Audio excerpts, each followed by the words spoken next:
Subscribe now and press the bell icon. Never miss an update. Banerjee education YouTube চ্যানেলে আমরা তোমাদের জন্য, তোমরা যারা উচ্চ মাধ্যমিক পরীক্ষার্থী এবছরের ইতিহাসের WBH টেস্ট পেপারের 4টি সেট অর্থাৎ নবম, দশম, একাদশ এবং দ্বাদশ এই 4টি সেটের এই ভিডিওতে আলোচনা করে দেব। শুধু তাই নয়, এই ভিডিওতে আমরা PDF দিচ্ছি। সেই PDFের পাসওয়ার্ড আমরা 4টি সংখ্যা নির্ধারণ করেছি, সেই 4টি সংখ্যাও এই ভিডিওর মাঝে মাঝে আমরা বলে দেব। সেই 4টি সংখ্যা দিলেই তোমরা PDFটি অন করতে পারবে। দেখো, প্রথম প্রশ্নটি হলো উপনিবেশবাদ বলতে কি বোঝো? উত্তর, ল্যাটিন কলোনিয়া শব্দটি থেকে এসেছে ইংরেজি কলোনি বা উপনিবেশবাদ শব্দটির উদ্ভব, যার অর্থ মানব সমাজের একটি স্থানান্তরিত অংশ। সাধারণভাবে উপনিবেশ বলতে বোঝায় রাষ্ট্র থেকে বিচ্ছিন্ন কোনো ভূখণ্ড, যে ভূখণ্ড উক্ত রাষ্ট্রের কাছে নির্দিষ্টভাবে আনুগত্য প্রকাশ করে এবং ওই ভূখণ্ডের যাবতীয় সম্পদ আধিপত্য স্থাপনকারী দেশটির স্বার্থে ব্যবহৃত হয়। পরের প্রশ্ন, বুলের নির্দেশনামা বলতে কি বোঝো? সমুদ্রাভিযানের এলাকা নিয়ে প্রাথমিক পর্বের দুই অগ্রণী দেশ স্পেন ও পর্তুগালের মধ্যে বিরোধ বাঁধলে তৎকালীন পোপ ষষ্ঠ আলেকজান্ডার 1493 খ্রিস্টাব্দে যে নির্দেশনামার মাধ্যমে দুই দেশের সমুদ্রাভিযানের এলাকা নির্দিষ্ট করে দেন তাকে বুল নির্দেশনামা বলে। আমাদের PDFে যে পাসওয়ার্ড 4 সংখ্যার দেওয়া আছে, সেই 4 সংখ্যার মধ্যে প্রথম সংখ্যা হলো 7, প্রথম সংখ্যা 7। পরের প্রশ্ন দেখো, নীল জল নীতি কি? ভারতে পর্তুগিজ বাণিজ্য কোঠির অধ্যক্ষ আলবুকার্কের সমুদ্রাভিমুখী সাম্রাজ্যবাদী নীতি নীল জল নীতি নামে পরিচিত। তার এই নীতির মূল কথা ছিল ভারতীয় ভূখণ্ড দুর্গ নির্মাণ অপেক্ষা সামুদ্রিক শক্তি হিসাবে নিজেদের অবস্থানকে আরও দৃঢ়তর করা। সামুদ্রিক শক্তির জোরেই তিনি গোয়া, মালাক্কা, হরমুজ প্রভৃতি অঞ্চলে আধিপত্য স্থাপন করেন। পরের প্রশ্ন দেখো, মার্কেন্টাইলবাদ বলতে কি বোঝায়? দেখো, আমরা যে সকল প্রশ্নের উত্তরগুলি পূর্ববর্তী সেটে আলোচনা করে দিয়েছি, সেগুলি এই সেটগুলি তার বলছি না। তা তোমরা এই প্রশ্নটি আগের সেটে আলোচনা করা আছে, যারা দেখোনি অবশ্যই দেখে নিও। পরের প্রশ্ন দেখো, কে কবে পাঞ্জাবকে ব্রিটিশ সাম্রাজ্যভুক্ত করেন? এই প্রশ্নটির উত্তর আমরা ইতিমধ্যে আগের সেটগুলোতে আলোচনা করে দিয়েছি। পরের প্রশ্ন দেখো, আমিনি কমিশন গঠনের উদ্দেশ্য কি? দুটো উদ্দেশ্য বললেই হবে, যেহেতু 1 নম্বরের SAQ মার্কসের প্রশ্ন। 1 নম্বর, জমির সঠিক পরিমাপ নির্ধারণ। 2 নম্বর, পাঠশালা বন্দোবস্তর ত্রুটি বিচ্যুতি দূরীকরণ। পরের প্রশ্ন দেখো, কাউতাও প্রথা কি? চীনা সম্রাটের প্রতি বিদেশি রাষ্ট্রের বশ্যতা প্রকাশ স্বরূপ নজরানা প্রদানকারী রাষ্ট্রগুলির দূতেরা চীনা প্রথা অনুযায়ী 3 বার নতজানু হয়ে 9 বার মাথা ঠুকে সম্রাটকে অভিবাদন জানাতেন। এই প্রথা কাওতাও প্রথা নামে পরিচিত। পরের প্রশ্ন দেখো, মেগলে মিনিট কি? 1813 খ্রিস্টাব্দের সনদ আইনের পরিপ্রেক্ষিতে প্রাচ্য ও পাশ্চাত্য শিক্ষা বিষয়ক দ্বন্দ্ব চূড়ান্ত আকার ধারণ করে। এমতাবস্থায় জনশিক্ষা কমিটির সভাপতি টমাস ব্যাবিংটন মেগলে 1835 খ্রিস্টাব্দে শিক্ষা সংক্রান্ত যে বিখ্যাত প্রতিবেদন পেশ করেন তা মেগলে মিনিটস নামে পরিচিত। এই প্রতিবেদনে মেগলে ভারতে পাশ্চাত্য শিক্ষা প্রসারের ওপর গুরুত্ব আরোপ করেন এবং বলেন যে উচ্চ ও মধ্যবিত্ত থেকে ইংরেজি শিক্ষা বিস্তৃত হলে ফিল্ট্রেশন থিওরি অনুযায়ী তা ধীরে ধীরে সাধারণ মানুষের মধ্যে ছড়িয়ে পড়বে। পরের প্রশ্ন, স্বামী বিবেকানন্দের লেখা দুটি গ্রন্থের নাম লেখো। উত্তর, বর্তমান ভারত, প্রাচ্য ও পাশ্চাত্য। পরের প্রশ্ন, পতিদার কাদের বলা হয়? এই প্রশ্নের উত্তরটিও আমরা ইতিমধ্যে পূর্ববর্তী সেটগুলিতে আলোচনা করে দিয়েছি, তোমরা দেখে নিও। পরের প্রশ্ন, চুক্তিবদ্ধ শ্রমিক কাদের বলা হয়? চুক্তিবদ্ধ শ্রমিক বলতে কোনো নিয়োগকর্তার অধীনে চুক্তিতে আবদ্ধ শ্রমিক শ্রেণীকে বোঝায়, যারা নির্দিষ্ট বেতনের বিনিময়ে নির্দিষ্ট সময়ে বিদেশে কাজ করার চুক্তিতে আবদ্ধ হয়। 19 শতকে ভারত ও চীনের অনেক দরিদ্র মানুষ চুক্তিবদ্ধ শ্রমিক হিসেবে বিদেশে কাজ করতে যেত। পরের প্রশ্ন, মল্লেমিন্টো আইনে কি বিষয় সংরক্ষণ করা হয়? উত্তর, মল্লেমিন্টো সংস্কার আইনে মুসলিম সম্প্রদায়ের জন্য পৃথক নির্বাচনের আসন সংরক্ষণ করা হয়। বলা বাহুল্য, এই সরকারি সিদ্ধান্ত ভারতে সাম্প্রদায়িকতাকে উস্কে দিয়েছিল। পরের প্রশ্ন, সিমলা সাক্ষাৎকারে প্রতিনিধি দলের নেতৃত্ব কে দেন? আগা খাঁ, ক্ষয় চন্দ্রবিন্দু আকার হবে, তোমরা এটা লিখে নিও। পরের প্রশ্ন, ঔপনিবেশিক ভারতে দেশীয় রাজ্য বলতে কি বোঝায় বা বোঝানো হতো? উত্তর, 1947 খ্রিস্টাব্দে স্বাধীনতা লাভের পূর্বে ভারতীয় ভূখণ্ডে ব্রিটিশের প্রত্যক্ষ নিয়ন্ত্রণের বাইরে প্রায় 600টি স্বশাসিত রাজ্যের অস্তিত্ব ছিল। আয়তনে এরা ছিল দেশের মোট আয়তনের 48% এবং মোট জনসমষ্টি ছিল প্রায় 9 কোটি। এগুলিকে দেশীয় রাজ্য বলে অভিহিত করা হয়েছে। পরের প্রশ্ন, মুসলিম লীগের লাহোর অধিবেশনের গুরুত্ব কি? এই প্রশ্নের উত্তর আমরা ইতিমধ্যে আলোচনা করে দিয়েছি, দেখে নিও। পরের প্রশ্ন, কবে ও কোথায় নৌ বিদ্রোহ হয়েছিল? উত্তর, বোম্বাই শহরে নোঙররত নৌ প্রশিক্ষণ জাহাজ তলোয়াল এ 1946 খ্রিস্টাব্দের 18 ফেব্রুয়ারি নৌ বিদ্রোহ শুরু হয় তলোয়াল জাহাজে। পরের প্রশ্ন, কোন বছর ভিয়েতনাম গণতান্ত্রিক প্রজাতান্ত্রিক রাষ্ট্র হিসাবে ঘোষিত হয়? উত্তর, 1945 খ্রিস্টাব্দে। পরের প্রশ্ন, ট্রুম্যান নীতির দুটি উদ্দেশ্য সম্পর্কে লেখো। ট্রুম্যান নীতির দুটি উদ্দেশ্য ছিল: এক, অর্থ সাহায্যের নামে মার্কিন অস্ত্র ও শিল্পজাত পণ্য সামগ্রী বিক্রয় করা এবং বিভিন্ন দেশে অল্প সুদে মার্কিন মূলধন লগ্নি করা। দুই, মার্কিন শিল্প ও বাণিজ্য এবং অস্ত্র কারখানাগুলিকে পুনরুজ্জীবিত করা। পরের প্রশ্ন, মার্শাল পরিকল্পনার উদ্দেশ্য কি ছিল? মার্শাল পরিকল্পনার দুটি উদ্দেশ্য ছিল: এক, যুদ্ধবিধ্বস্ত ইউরোপের দেশগুলিকে অর্থ সাহায্য দিয়ে তাদের সোভিয়েত প্রভাব থেকে মুক্ত করা। দুই, অর্থ সাহায্য প্রদানকারী দেশগুলিকে মার্কিন নীতির প্রতি আস্থাশীল করে তুলে মার্কিন রাষ্ট্রজোটের শক্তি বাড়ানো। আমাদের পিডিএফের যে পাসওয়ার্ড দেওয়া আছে তার দ্বিতীয় সংখ্যাটি হলো 4, তার দ্বিতীয় সংখ্যাটি 4 অর্থাৎ 4। পরের প্রশ্ন দেখো, প্রথম নির্জোট সম্মেলন কোথায় অনুষ্ঠিত হয়? এই প্রশ্নের উত্তরটা আমরা পূর্বে আলোচনা করে দিয়েছি। পরের প্রশ্ন, বেন বেল্লা কে ছিলেন? উত্তর, আলজেরিয়ার মুক্তি সংগ্রামের প্রধান নেতা তথা স্বাধীন আলজেরিয়ার প্রথম রাষ্ট্রপতি ছিলেন আহমেদ বেন বেল্লা।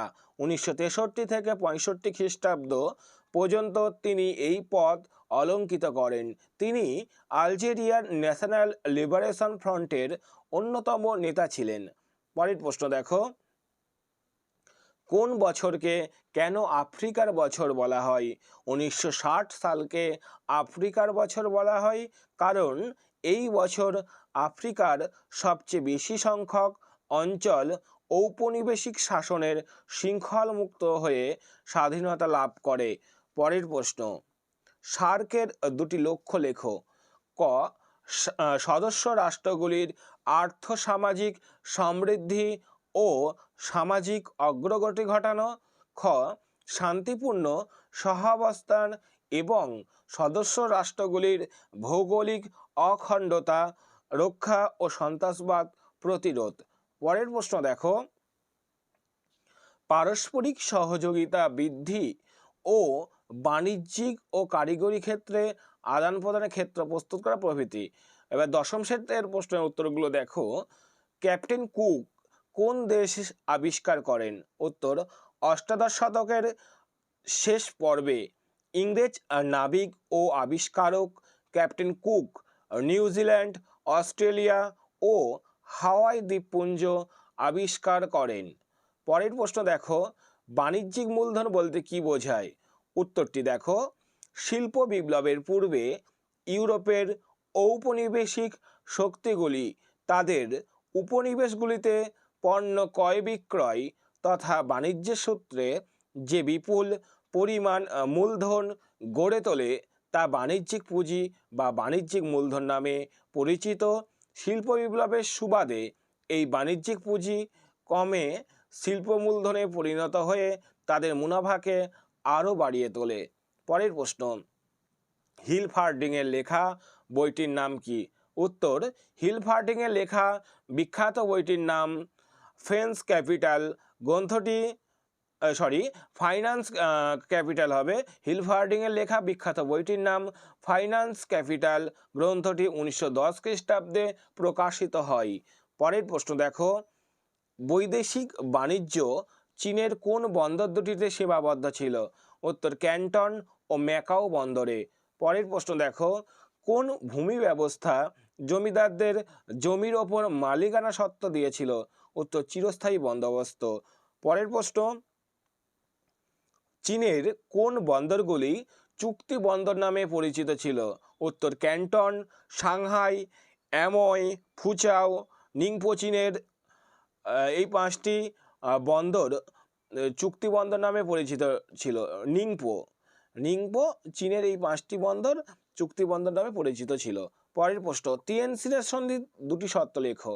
এক, ইয়াংশি থেকে হ্যানকাও পর্যন্ত নদীপথ বিদেশি বণিকরা বাণিজ্যিক কাজে ব্যবহার করতে পারবে।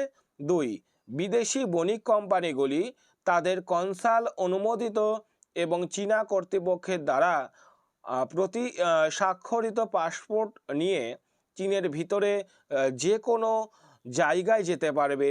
বন্দর থেকে 33 মাইল দূরত্ব পর্যন্ত যেতে হলে কোনো অনুমতিপত্র লাগবে না। তিন, ক্যাথলিক ও প্রোটেস্ট্যান্ট মিশনারিরা চীনের ভিতরে অবাধে ধর্ম প্রচারের অধিকার পাবে।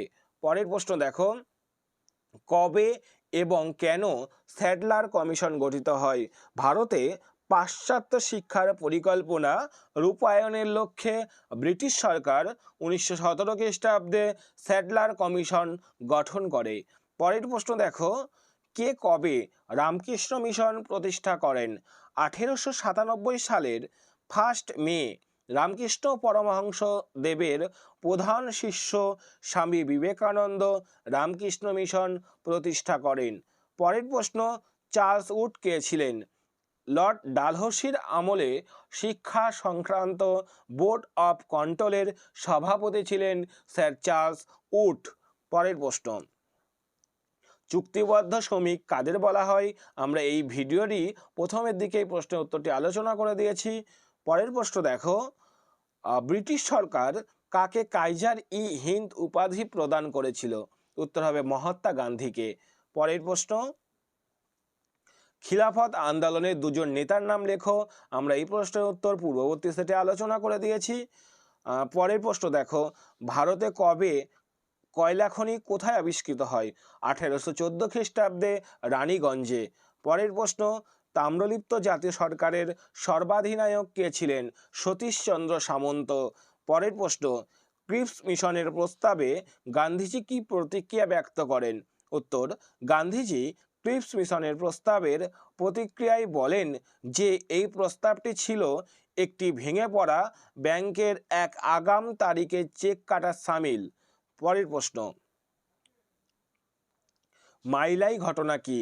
1968 সালের 16ই মার্চ ভিয়েতনামের মাইলাই নামক স্থানে আমেরিকান সৈন্যরা একদিনে শিশু, বৃদ্ধ ও নারী নির্বিশেষে প্রায় 450 জন মানুষকে হত্যা করে।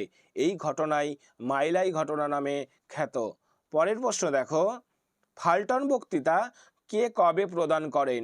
1947 খ্রিস্টাব্দের 5ই মার্চ ব্রিটিশ প্রধানমন্ত্রী উইনস্টন চার্চিল ফাল্টন বক্তৃতা প্রদান করেন। পরের প্রশ্ন, MEDO মেডোর পরে কি নামে পরিচিত হয়? সেন্টো, CENTO, সব ক্যাপিটাল লেটার লিখবে। পরের প্রশ্ন, ওয়ার্স চুক্তি কবে কেন স্বাক্ষরিত হয়? 1955 সালের 14ই মে রাশিয়ার নেতৃত্বে তার অনুগামী দেশগুলির মধ্যে ওয়ার্স চুক্তি স্বাক্ষরিত হয়। কেন হয় তার অ্যান্সারটা দেখো। পূর্বে ইউরোপে কমিউনিস্টদের নিরাপত্তা সুদৃঢ় করার উদ্দেশ্যে এবং মার্কিন মদতপুষ্ট ন্যাটো, সিয়াটো সহ অন্যান্য সামরিক জোটের শক্তি জোটের প্রত্যুত্তরে এই সংস্থাটি গঠিত হয়েছিল। পরের প্রশ্ন, তৃতীয় বিশ্ব কি? এটিও পূর্বে আলোচনা করা আছে, দেখে নিও। পরের প্রশ্ন, দক্ষিণ আফ্রিকার প্রথম শ্বেতাঙ্গ রাষ্ট্রপ্রধানের নাম কি? উত্তর হবে নেলসন ম্যান্ডেলা। পরের প্রশ্ন দেখো, সার্কের প্রতিষ্ঠার দুটি উদ্দেশ্য লেখে, এটি পূর্বে আলোচনা করা হয়েছে। এবার একাদশ সেটটা দেখো। প্রথম প্রশ্ন, কে কোথায় সর্বপ্রথম মার্কেন্টাইলবাদ কথাটি ব্যবহার করেন? উত্তর, ব্রিটিশ অর্থনীতিবিদ অ্যাডাম স্মিথ তার বিখ্যাত গ্রন্থ ওয়েলথ অব নেশনস গ্রন্থে মার্কেন্টাইলবাদ শব্দটি প্রথম ব্যবহার করেন। পরের প্রশ্ন দেখো, নয়া সাম্রাজ্যবাদ বলতে কি বোঝো? 1870 খ্রিস্টাব্দে সেডানের যুদ্ধের পর থেকে 1914 খ্রিস্টাব্দ পর্যন্ত সময়কালে ইউরোপের সাম্রাজ্যবাদী রাষ্ট্রগুলি সাম্রাজ্য সম্প্রসারণের জন্য যে সাম্রাজ্যবাদী নীতি গ্রহণ করে তাকে নয়া সাম্রাজ্যবাদ বলা হয়। পরের প্রশ্ন, ওয়েলথ অব নেশনস গ্রন্থের লেখককে? Adam Smith. পরের প্রশ্ন, শ্বেতাঙ্গ জাতির দায়বদ্ধতা কে রচনা করেন? Rudyard Kipling. পরের প্রশ্ন দেখো, চুইয়ে পড়া নীতি বলতে কি বোঝো? এটি পূর্বে আলোচনা করা আছে, দেখে নিও। পরের প্রশ্ন, এজেন্সি ব্যবস্থা বলতে কি বোঝো? 1757 থেকে 1775 খ্রিস্টাব্দ পর্যন্ত কোম্পানির এজেন্টের মাধ্যমে পণ্য সামগ্রী কেনার প্রথাকে এজেন্সি সিস্টেম বলা হয়। পরের প্রশ্ন, গ্যারান্টি প্রথা কি? উত্তর, ব্রিটিশ কোম্পানিগুলিকে ভারতে রেলপথ স্থাপনে উৎসাহিত করার জন্য সরকার এই সময় কয়েকটি বিষয়ে গ্যারান্টি বা প্রতিশ্রুতি দেয়। এর মধ্যে উল্লেখযোগ্য হল বিনামূল্যে জমিদান ও কোম্পানিকে বিনিয়োগ করা মূলধনের ওপর 5% সুদ প্রদান। এই প্রতিশ্রুতি গ্যারান্টি প্রথা নামে পরিচিত। পরের প্রশ্ন, গুলামগিরি গ্রন্থটির কে রচনা করেন? জ্যোতিবা ফুলে। পরের প্রশ্ন দেখো, অন্ধকূপ হত্যা কি? পূর্বে এটি আলোচনা করা আছে, দেখে নিও। পরের প্রশ্ন, ক্যান্টন বাণিজ্য কাকে বলে? বিদেশি বণিকদের কাছে চীনের সব বন্দর উন্মুক্ত করা ছিল। চীনা আদালত 1759 খ্রিস্টাব্দে এক নির্দেশনামার দ্বারা শুধু ক্যান্টন বন্দরকেই বিদেশি বাণিজ্যের জন্য খুলে দেয়। এভাবে ক্যান্টন বন্দরকে কেন্দ্র করে চীনে বিদেশিরা এক বন্দর কেন্দ্রিক যে বাণিজ্য প্রথার সূচনা হয় তা ক্যান্টন বাণিজ্য প্রথা নামে পরিচিত ছিল। আমাদের পিডিএফে যে পাসওয়ার্ড আছে 4 সংখ্যার, তার তৃতীয় সংখ্যাটি হলো 2। পরের প্রশ্ন দেখো, ঈশ্বরচন্দ্র বিদ্যাসাগরের রচিত দুটি গ্রন্থের নাম কি? বর্ণপরিচয়, কথামালা, বোধোদয়। যে কোনো দুটি লিখে দেবে। পরের প্রশ্ন দেখো, রাওলাট সত্যাগ্রহ কি?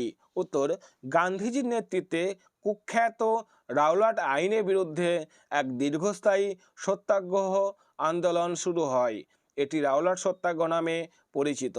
পরের প্রশ্ন, কোন ঘটনার প্রতিবাদে রবীন্দ্রনাথ ঠাকুর নাইট উপাধি ত্যাগ করেন? উত্তর হবে জালিয়ানওয়ালাবাগ হত্যাকাণ্ড। পরের প্রশ্ন, সিমলা ডেপুটেশন কি?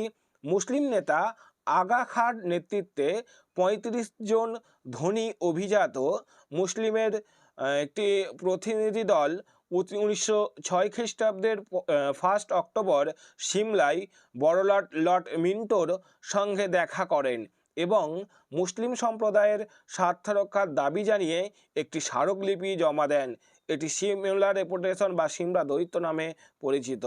পরের প্রশ্ন, আজাদ হিন্দ ফৌজ কে গঠন করেন? রাসবিহারী বসু আজাদ হিন্দ ফৌজ প্রতিষ্ঠা করেন। পরের প্রশ্ন, মন্ত্রী মিশনের সদস্য কারা ছিলেন? এটিও পূর্বে আলোচনা করা আছে, তোমরা দেখে নিও পূর্ববর্তী ভিডিওগুলো। পরের প্রশ্ন, লাহোর প্রস্তাব কি? উত্তর, আলিগড় আন্দোলনের নেতা স্যার সৈয়দ আহমেদ খান ভারতে দ্বিজাতি তত্ত্বের ধারণা ছড়িয়ে দিয়ে বলেন, হিন্দু ও মুসলিম দুটি পৃথক জাতি যাদের একত্রে সহাবস্থান সম্ভব নয়। 1940 খ্রিস্টাব্দে মুসলিম লীগ লাহোর অধিবেশনে মুসলিমদের জন্য পৃথক পাকিস্তানের দাবি জানায়, যা লাহোর প্রস্তাব নামে পরিচিত। পরের প্রশ্ন দেখো, মার্শাল টিটো কে ছিলেন? মার্শাল টিটো ছিলেন যুগোস্লাভিয়ার রাষ্ট্রপ্রধান। তিনি প্রথমে কমিউনিফর্মের সদস্য থাকলেও মার্শাল পরিকল্পনা গ্রহণ করার অপরাধে স্ট্যালিন কর্তৃক কমিনফর্ম থেকে বহিষ্কৃত হন। পরবর্তীকালে তিনি জোট নিরপেক্ষ আন্দোলনের অন্যতম প্রধান নেতৃত্বে পরিণত হন। তিনি 98টি আন্তর্জাতিক উপাধিতে ভূষিত হয়েছেন। পরের প্রশ্ন, ন্যাটো কি? বার্লিন সংকটের পর রাশিয়া যাতে ভবিষ্যতে আর কোনো সংকট তৈরি করতে না পারে তার জন্য পশ্চিম দেশগুলি শক্তিজোট হয়ে যে সামরিক শক্তিজোট গঠন করে তার নাম ন্যাটো, যার পুরো কথা নর্থ আটলান্টিক ট্রিটি অর্গানাইজেশনস। পরের প্রশ্ন, কোন দেশগুলির মধ্যে ওয়ার্স চুক্তি স্বাক্ষরিত হয়? ওয়ার্স চুক্তিতে স্বাক্ষরকারী দেশগুলি হলো Soviet Russia, Poland, Romania, Bulgaria, Armenia, পূর্ব জার্মানি, হাঙ্গেরি, চেকোস্লোভাকিয়া এবং চীন। পরের প্রশ্ন দেখো, প্রশান্ত চন্দ্র মহলানবিশ কে ছিলেন? উত্তর, ইন্ডিয়ান স্ট্যাটিস্টিক্যাল ইনস্টিটিউটের প্রখ্যাত পরিসংখ্যানবিদ ও রাশিবিজ্ঞানী ছিলেন ডক্টর প্রশান্ত চন্দ্র মহলানবিশ। 1955 খ্রিস্টাব্দে ভারতের অর্থনৈতিক সমৃদ্ধির জন্য তিনি দ্বিতীয় পঞ্চবার্ষিকী পরিকল্পনার একটি মডেল বা রূপরেখা তৈরি করেন। তাকে দ্বিতীয় পঞ্চবার্ষিকী পরিকল্পনার জনক হিসাবে অভিহিত করা হয়। পরের প্রশ্ন, মিশ্র অর্থনীতি কি? মিশ্র অর্থনীতি বলতে এমন এক অর্থ ব্যবস্থা বোঝায় যেখানে রাষ্ট্রীয় উদ্যোগের পাশাপাশি বেসরকারি উদ্যোগেও দেশের অর্থনৈতিক উন্নয়নে সামিল করা হয়। স্বাধীন ভারতে মিশ্র অর্থনৈতিক ব্যবস্থা প্রচলিত হয়েছে। পরের প্রশ্ন, বাংলাদেশ কবে স্বাধীন হয়? 1971 খ্রিস্টাব্দে। এবার আমরা দ্বাদশ সেটের প্রশ্নের উত্তরগুলো দেখব। প্রথম প্রশ্ন, উপনিবেশবাদ কি? উত্তর, উপনিবেশবাদ বলতে একটি দেশ কর্তৃক অন্য একটি দেশের ওপর রাজনৈতিক নিয়ন্ত্রণ নেয়াকে বোঝায়। সাধারণত উপনিবেশ প্রতিষ্ঠার পেছনে উদ্দেশ্য থাকে অর্থনৈতিক আধিপত্য, অর্থাৎ উপনিবেশবাদ হলো একটি দুর্বল ভূখণ্ডের ওপর একটি প্রভাবশালী দেশের রাজনৈতিক ও অর্থনৈতিক নিয়ন্ত্রণ।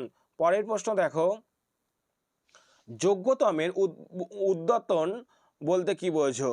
ব্রিটিশ জীববিজ্ঞানী চার্লস ডারউইনের যোগ্যতমের উদ্বর্তন তত্ত্বের প্রবক্তা।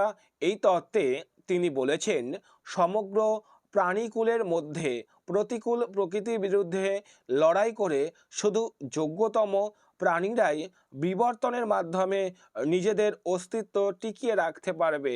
সমগ্র প্রাণী জগৎ সম্পর্কে ডারউইনের এই তত্ত্বই যোগ্যতমের উদ্বর্তন তত্ত্ব নামে পরিচিত। পরের প্রশ্ন দেখো, অদৃশ্য সাম্রাজ্যবাদ কি? চীনে আমেরিকা মুক্তদার নীতি প্রয়োগের মাধ্যমে যে বাণিজ্যিক সুবিধা আদায় করেছিল তা অদৃশ্য সাম্রাজ্যবাদ নামে পরিচিত। ভারতের প্রথম প্রধানমন্ত্রী জওহরলাল নেহেরু এই নামকরণ করেছিলেন। পরের প্রশ্ন, মার্কেন্টাইল অর্থনীতি কি বলা হয়েছে? এর উত্তরটা আগে আলোচনা করা আছে, তোমরা পূর্বের ভিডিওগুলো দেখে নিও। পরের প্রশ্ন দেখো, শোর গ্র্যান্ট বিতর্ক কোন বিষয়কে কেন্দ্র করে গড়ে ওঠে? উত্তর, কর্নওয়ালিসের ভারতের জমির বন্দোবস্ত সংক্রান্ত মতামত নিয়ে রাজস্ব বিভাগের প্রধান যশোর এবং দড়ির বিভাগের প্রধান জেমসের মধ্যে বিতর্ক তা শোর গ্র্যান্ড বিতর্ক নামে পরিচিত। পরের প্রশ্ন দেখো, রায়ত আলী বন্দোবস্তের উদ্যোক্তা কারা? উত্তর টমাস মুনরো। পরের প্রশ্ন দেখো, চীনের ওপর আরোপিত প্রথম অসম চুক্তির সময়কাল ছিল? উত্তর 1939 খ্রিস্টাব্দ থেকে 1949 খ্রিস্টাব্দ পর্যন্ত। পরের প্রশ্ন, দুজন বিদেশি প্রাচ্যবাদীর নাম লেখো। H.T. প্রিন্সেপ, কোলব্রুক ও উইলসন। পরের প্রশ্ন, ভারতবর্ষীয় ব্রাহ্ম সমাজ কি কি নামে দুভাগে বিভক্ত হয়? ব্রাহ্ম সমাজ 1866 খ্রিস্টাব্দে সংস্কারের প্রশ্নে আদি ও ভারতবর্ষীয় এই দুই ভাগে বিভক্ত হয়েছিল।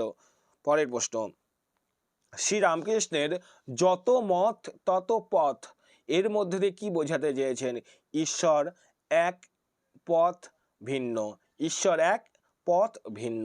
পরের প্রশ্ন দেখো, 1808 খ্রিস্টাব্দে কোন জাহাজে চীন থেকে ত্রিনিদাদে প্রথম শ্রমিক পাঠানো হতো? উত্তর হবে ফর্টিচিউড। পরের প্রশ্ন, রাওরাট আইনের উদ্দেশ্য কি ছিল? উত্তর, রাওরাট আইন প্রবর্তনের দুটি প্রধান কারণ ছিল। এক, ব্রিটেনে প্রথম বিশ্বযুদ্ধের পর পরাজিত তুরস্কের খলিফার ক্ষমতা খর্ব করলে ভারতের মুসলিম সম্প্রদায় সরকার বিরোধী আন্দোলনের প্রস্তুতি নেয়। দুই, প্রথম বিশ্বযুদ্ধের পর দ্রব্যমূল্য বৃদ্ধি, খরা, মহামারী, বেকারত্ব প্রভৃতি ঘটনার ফলে ভারতের সর্বত্র গণ আন্দোলন ছড়িয়ে পড়ে। এইগুলো দমন করাই ছিল রাওরাট আইনের প্রধান উদ্দেশ্য। পরের প্রশ্ন, ভারতের বাইরে কবে কোথায় কমিউনিস্ট পার্টি প্রতিষ্ঠিত হয়? 17 অক্টোবর 1920 সালের তাশখণ্ডে। আমাদের যে পিডিএফ দেওয়া আছে এই ভিডিও ডেসক্রিপশন বক্সে, তার শেষ সংখ্যাটি হলো 4। তার শেষ সংখ্যাটি হলো 4। পরের প্রশ্ন দেখো, কে কবে সপ্ত বিলোপ নীতি চালু করেন?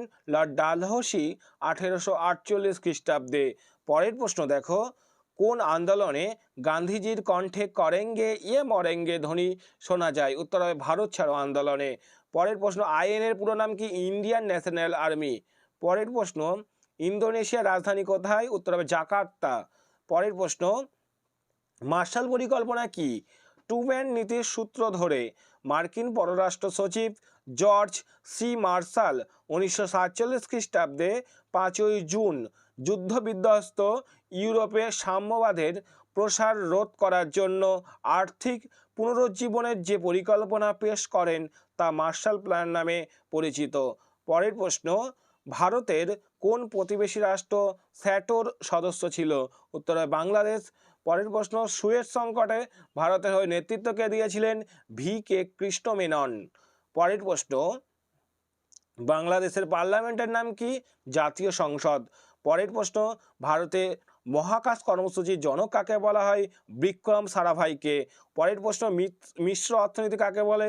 এর উত্তর আমরা পূর্বে আলোচনা করে দিয়েছি, তোমরা পূর্ববর্তী সেটগুলো দেখলেই এর উত্তর পেয়ে যাবে। আজকের আলোচনা এই পর্যন্তই। আমাদের চ্যানেলে নতুন হয়ে থাকলে সাবস্ক্রাইব করো, আমাদের ভিডিও ভালো লাগলে বন্ধুদের মাঝে শেয়ার করো এবং অবশ্যই একটি লাইক করে দিও। ধন্যবাদ। সকলে ভালো থেকো, সুস্থ থেকো।